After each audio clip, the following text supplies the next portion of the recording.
Hey, how you doing?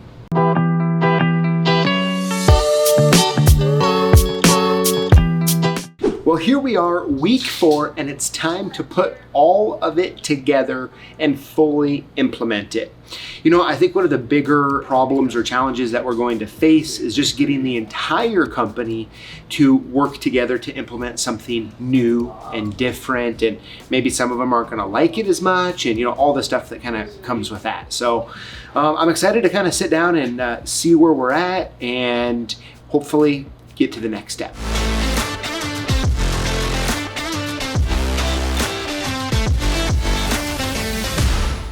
All right, so here we are back, another week. We have come a long ways, and we're kind of right towards the end to doing full implementation. And so it looks like we have some of the texts filled out. There's a few texts missing today or the next few days. We can get them filled in. I didn't get mine filled in yet for reasons we were discussing before. Tanner and I, having a lot of experience in this, we were talking about levels and where we should put the levels, because originally we had talked about 1 through 10. Well, the highest level we have on any kind of experience for any type of job is level 9. And of course, him and I, not wanting to sound like we're just putting ourselves at a 10 for everything, we were discussing what that should be or what that looks like. So what is a 10? We should probably have a system where if you're able to train somebody on any level, you should be at least 1 level above what that minimum requirement is. Because if somebody just comes in, say on rekeys, and they just are learning it, so they made the level, whatever we have it at, well, that person isn't quite ready to be a trainer or train somebody on rekeying. They just barely are figuring it out themselves. They may have questions. So my thought is that we should have a level above that. So if it's rekeys is a level 3, then if somebody is a level 4 on rekeys, then they should be able to train the person or train somebody on rekeys. So why don't we just put trainer? Well, I Make it easy. I mean, that just saves room on the paper is all. I mean, if you write out trainer, that's just, Yeah. So, but that also left the question, like, okay, residential rekey is a level 3. Okay, what decides somebody's a level 4? Okay, we could say training. They could train somebody on it. Okay, what puts them at a level 5? Or do we just max out 6, 7, 8, 9, 10? Now, Tanner and I could say, hey, we've been doing this a long time. I can put myself at a 10 on rekeys because I can do it, all day long. I know the ins and outs of that. But somebody else with experience, or that is gaining experience, how do they gain a level in each one of these things? How do we designate each level as they go up? How do we, what's the marker that says, okay, now they've achieved this next level? And that's what I'm saying we have to figure out. Okay, gold star. Yeah. So I think there's two easy ways to do that. Right, okay. One is to, as the tech believes that they're raising their skill level, all they have to do is talk to their manager and be like, hey, I just got doing this job and this job. I think, I can be bumped up, or vice versa. The manager could be like, hey, I've noticed you've done a couple of these more difficult jobs, and I just want to let you know I'm going to bump you up to a 5. What do you think about that? You know what I mean? It's just more of like an evaluation thing. Each level gets decided kind of on the fly in a sense. Yeah. Okay. And I think it'll be normal for some people in some categories. I mean, maybe 3 is the baseline and they get to like a 6 or something, and they'll just stay there. They don't do enough of that work often enough, or they don't even ever experience any of the more difficult to ever go above that. Right. But the point of it, and I just want to make sure, if we go back to the point of the whole thing, it's really to make sure the number 1 priority is to make sure dispatch is sending the proper person to the job, so people aren't getting set up to fail. Correct. Yeah. The other side of the coin of what is making this helpful is letting you all know where everyone's skills are at, and to bring them that's right. up to be able to do the job, so everyone can kind of share the load of the jobs coming in. At the end of the day, what we're trying to do at the very base of it is to have great communication between dispatch and the service techs, in a way that promotes the customers having the best experience possible. Right. And I think it'll be actually good negotiating power with my dad for getting raises or not getting them. Right. Based on, it's like you only can do a quarter of what's on the sheet. Well, because most people think because they've been here, they deserve a raise. That's not necessarily true. Exactly, but to be able to be like, Right? yes, you've been here 2 years, but look, you're like over half of the jobs we do, you can't go do. Right. And it at least gives them a tool and motivation to Learn. learn Right. and to get better. Or if the opposite, it's like, hey, Pete, you know, I can do them all on here above par. Show me the money. Who is this guy? I like it. Bankrupt. Yeah. We strive for the best customer service possible, and that's what we're going for.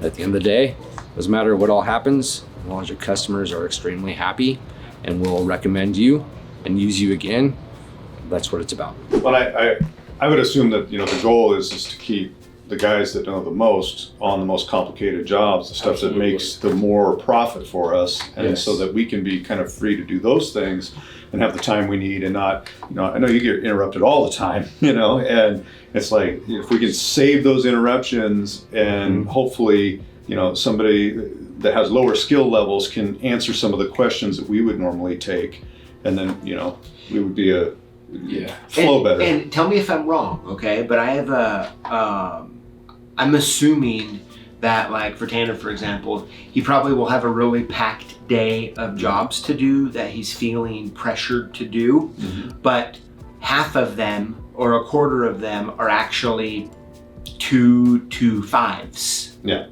And he's actually hurrying, struggling, and stressed out because he has the 7, 8, 9s that he needs to go do, but Right. the low difficulty ones are taking up the time and stressing him out Right. to get to those other ones. Yes. Is that Absolutely. That you a need good- is that a way more decent time assumption, to or- do. Yeah. Oh, absolutely. Oh, yeah.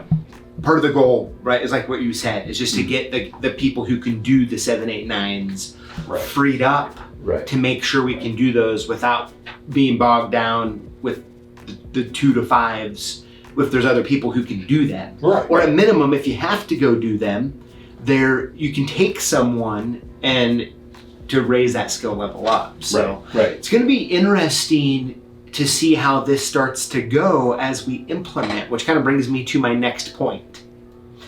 And that is, so all of us have been talking about this. We've been hashing it out, all sorts of great ideas, and we kind of have a game plan now. The big question is that, like, I think all of us in the room here are on board. Are we?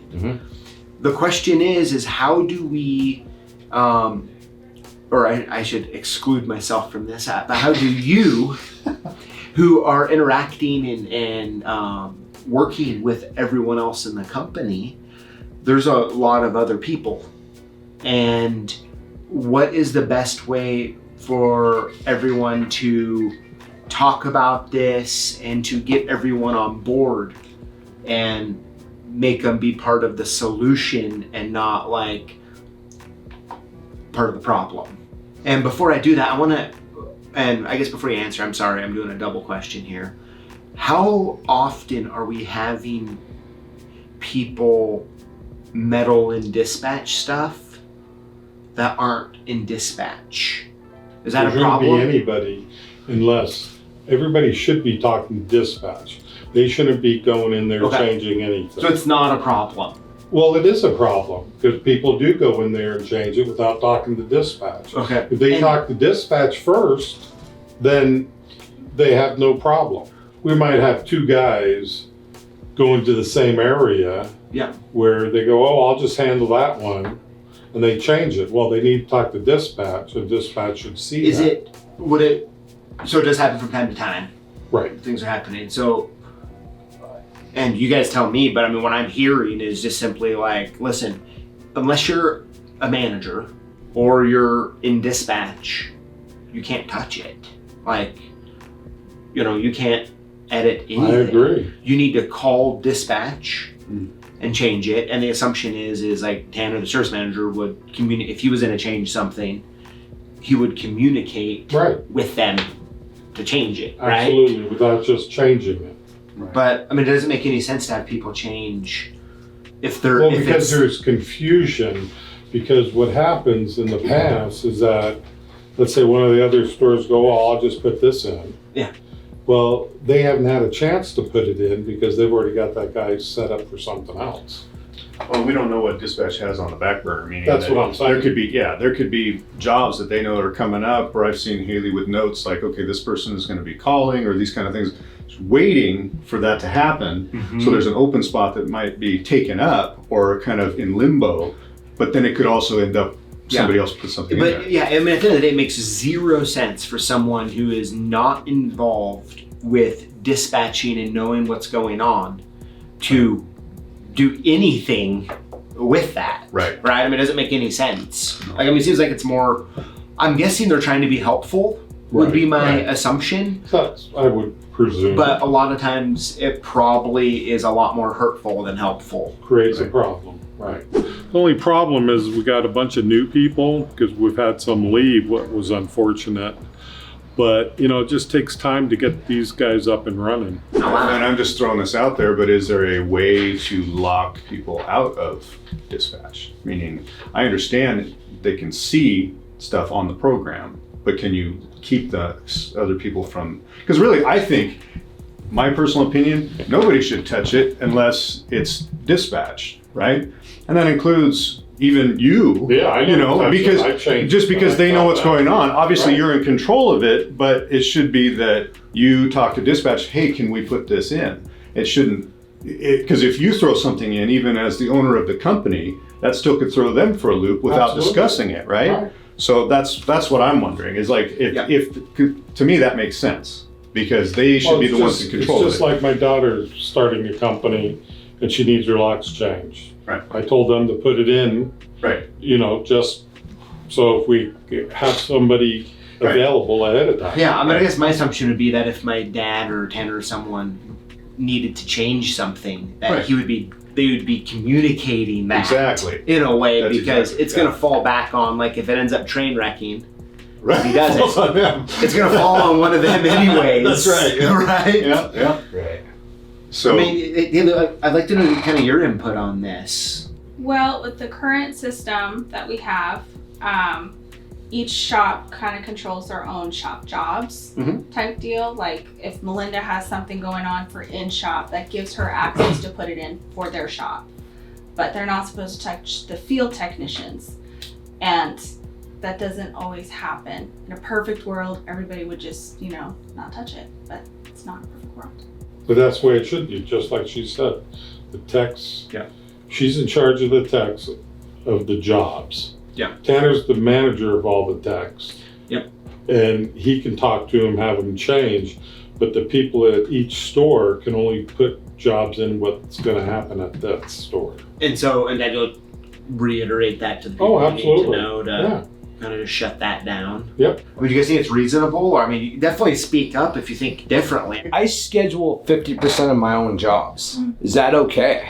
I mean, yes, I no. always refresh. I never put anything on top of your guys' jobs. Well, you're a manager, so I mean, because most of the jobs I schedule are the phone calls that I make, and boom, they're turning into jobs right away, instead of having them like, okay, well, yeah, I can do that. Now call our Hayden shop, or let me transfer you to Hayden shop, and they'll get all your. I'm getting all that right away and just getting it scheduled, and then I give them a quick text. Hey, got this phone call. This one's scheduled for the 15th. Hey, got this scheduled. Well, and a lot of that stuff is your safe stuff that you work that we can't answer those questions. Right. So you're okay with me just keep doing that?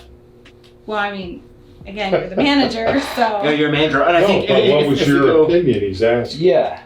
We want your opinion. I don't want it to screw with you guys. And right now it seems like it's working pretty good. Well, I think we're killing We're trying to get out of scheduling you for those little jobs. We're trying to get, the more experienced techs. You guys time. Yes, you guys with surveys, we really are trying to get you guys time to do those. Yep. And then get everybody else trained. It's just, training everybody else and working with it right now is the friction. Right. At the same time, since you are a manager, or even if you weren't in this situation, is what really matters is that both of you are on the same page and communicating. Absolutely. That's really what it, I mean, if you really think about it, almost all of our problems in life are due to poor communication. Right? Or unmet expectations. Or unmet expectations, right? Which usually comes from poor communication. Yeah. Right? I think it's our communications. What do you think? How our communication is right now? With you, Javon, communication was pretty good. I struggle with the other technicians. Okay. We're still training these new people that haven't been here for that long. Right.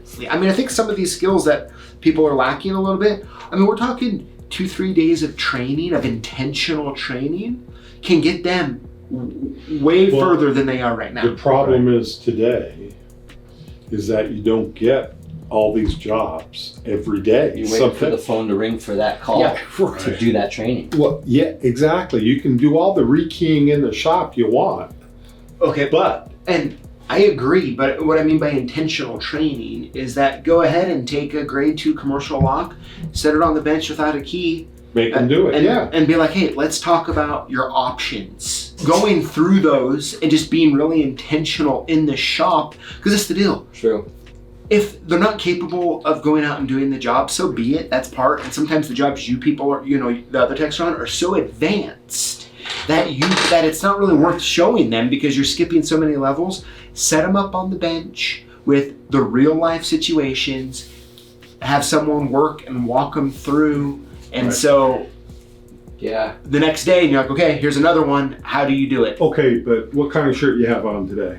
He's got the blow up explosion. Yeah, there you go. You got everything right there. Just look at my shirt. Finish my shirt. That's it. Make a picture of it and you know how it comes apart from behind, you know? Yeah. Exactly. So I think that's, I mean, all I think is what it takes is just being very intentional about training those things. And it's kind of annoying and a drag, and sometimes you're going to have to invest in some locks getting ruined. Well, we do all the time. Allow that training to take place, right? Right. But at some point, some way, it's going to cost money to train someone. And Always. so just being intentional about it. Right. Yeah. You gotta let them fight through a little bit. You have to Fight through. struggle. And I think having someone Yes. not only explain that, like for the grade 2 commercial lock, like these are your options. Let's start from easiest to hardest.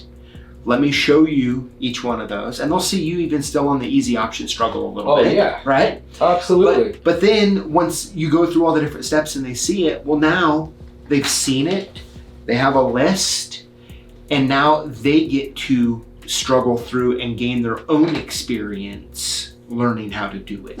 It benefits everyone. It benefits the company. It benefits the new guys that they're being trained in a professional way, not being thrown to the wolves. Less pressure on me, less pressure on Javon, less pressure on the business and the owner. And at the end of it all, it gives the customer a better experience. How many times does the customer make an appointment and they don't show up? So we don't want outside tech to show up and him here he's sitting not doing anything because that person never came in.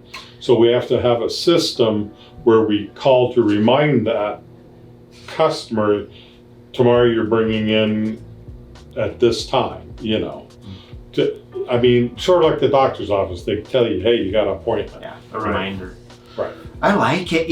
Some of the ideas coming up in this meeting and the real stuff is absolutely amazing. Like, I'm getting more excited by the minute. And are you with me? You don't seem that excited. What's that? Especially when training a new person, they'll have all the information that they need. I'm hopeful that it, improves and that we can use it in the future. And I want to be clear on that, like, as we go, okay? So, I mean, essentially is what we want to do here is get this implemented now 100%, learn what we don't know, see what we can improve on. Yes. Throw away the stuff that doesn't work and either not replace it or replace it. And try to see if we can't get everyone more on a good page together, that we're improving. I want everybody, as the owner, I want everybody to be more efficient And that's what we're trying to improve between everybody. Just not for profit, but for communication. So we don't have this shop against that shop, you know. Right. We want everybody to work smoothly and get through the day being happy. And so I think we're ready to go, right? I mean, I think we're ready to implement this entirely. Back to my one, I remember my double question ended up turning into a long one, didn't it? Right? But I guess we'll circle to the first part of that question, which is how can we, or how can you all get everyone on board and be a part of the solution to making this work better? Because it sounds like the people in the room have great communication together, but it sounds like people who aren't here, unfortunately, they don't share the same opinion on some stuff or whatever. We'll have to work on that and put everybody on board and say, this is what's gonna be. Yes, and so the question is, who is willing to lead that charge? Because unfortunately, when you change stuff, in order to get that change, at some point, there's gonna have to be some accountability, right? Because old habits die hard, right? We hear the sayings, can't teach an old dog new tricks, right?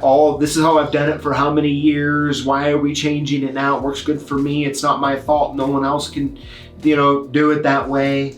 There's all those type of things that we have to kind of work through, because that's where all of the reward is on the other side of the implementation. And let's face it, most people don't like change. All people don't really like being told what to do, right? And so we're up against some obstacles that we just want to be intentional about how we're communicating. Yeah, absolutely. And I think everybody in this room should spread the word. I will, but we all have to be on the same page, that, hey, no, you got to talk to Haley before you schedule that.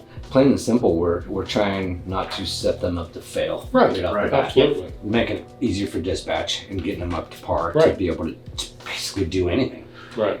But yeah, I think what's most important though is we want to make sure that everything we're doing, not only we're trying to make everyone's job more fulfilling, but we're really trying to make sure that the customers are getting the best experience possible, right? And I think if we always, as we start to go through the struggles of the implementation and getting it right, we always want to just go back to the fact that, listen, we're doing this not only for our own benefit, for us to be easier and communicate better, but what we really are trying to do is make that customer as happy as possible at the end of their interaction with us. I think it's very realistic and within the next month to start getting those 5 to 10% gains that we're looking for. And then, right, the next step, okay, and after we get this under control, we all agree that we're on a good page, is we'll start looking at what it looks like to take it to the next level with having some sort of software that is a modern software that's built in, where the auto reminders, you set up a job at the shop for tomorrow at noon, well, it automatically will email them or text them or remind you to call them about their job, and and really get all of that. But I want to stay where we're at right now and kind of get these bugs ironed out, because it's gonna get more difficult implementing something else completely new down the road. Right. Or, I mean, of course, you guys can just tell me to go back to CLK and For today, I feel like it went fairly good. It got a lot of issues out in the open, so I'm hopeful that they get resolved. I just hope everybody gets on the boat and we sail away, Just change is always tough, and we've changed other things, and a lot of them work, a lot of them don't. So we're hoping that everything's going to go smoothly this time. I think it's going to help a lot. I think it's going to help a lot for the guys that are training to understand where other guys are. I think at a glance, anybody can look at it and kind of understand, especially dispatch, understand who they can send out on jobs. I think it's going to work out really good. I think our communication is just top notch, number one right now with me, Javon, and Haley, and Pete. It's only going to get better. I think we're great now going into this new process of how we're doing dispatch and actually doing experience levels as far as the technicians go. It's only going to get better. Every meeting gets better. Life gets better. Easier the jobs are when we have everybody all up and running. Well, that was a pretty good meeting, and I'm happy all the stuff that got out was able to get out and for us to kind of hash it out and hopefully get it going.